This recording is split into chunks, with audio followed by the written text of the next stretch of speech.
আজ আমাদের রেসিপি ইঁচড় দিয়ে ছোলার ডাল। এই রেসিপিটা কি করে বানাতে হয় সেটাই আজ আমি আপনাদের সঙ্গে শেয়ার করব। এই রেসিপিটা বানানোর জন্য প্রথমে ছোলার ডাল আর ইঁচড় আমি আগে থেকেই সেদ্ধ করে নিয়েছি। এরপর আলুটাকে আর ইঁচড়টাকে ভেজে নেব। পরিমাণ মতো হলুদ আর লবণ দিয়ে ইঁচড়টাকে একটু ভালো করে ভেজে নিতে হবে। ইঁচড়টা ভাজা হলেই একটা পাত্রে তুলে দেব আর বেঁচে যাওয়া তেলটাকে ফোড়নের জন্য ইউজ করব। আচ্ছা, আগে থেকে বলে রাখি, ফোড়নের জন্য আমরা এখানে ব্যবহার করছি শুকনো লঙ্কা, গোটা জিরা, তেজপাতা,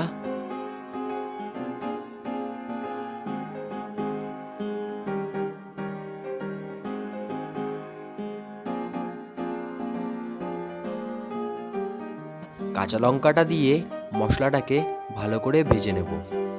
তারপর জিরা বাটা দিয়ে মশলাটাকে ভালো করে কষিয়ে নেব।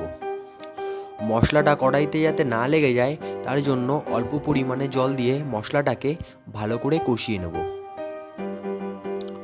মশলাটা কষা হয়ে গেলেই তার ভিতরে দিয়ে দেবো কেটে রাখা টমেটো কুচিগুলো।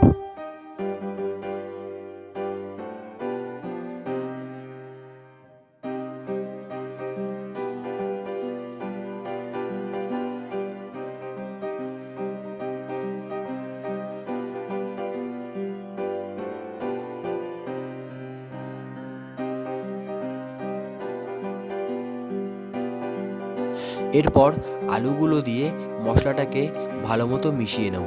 সেদ্ধ করে রাখা ইঁচড় আর ছোলার ডালটা দিয়ে দেব। সব কিছু ভালো করে মিশিয়ে নিয়ে পরিমাণ মতো জল দিয়ে ফুটিয়ে নেব।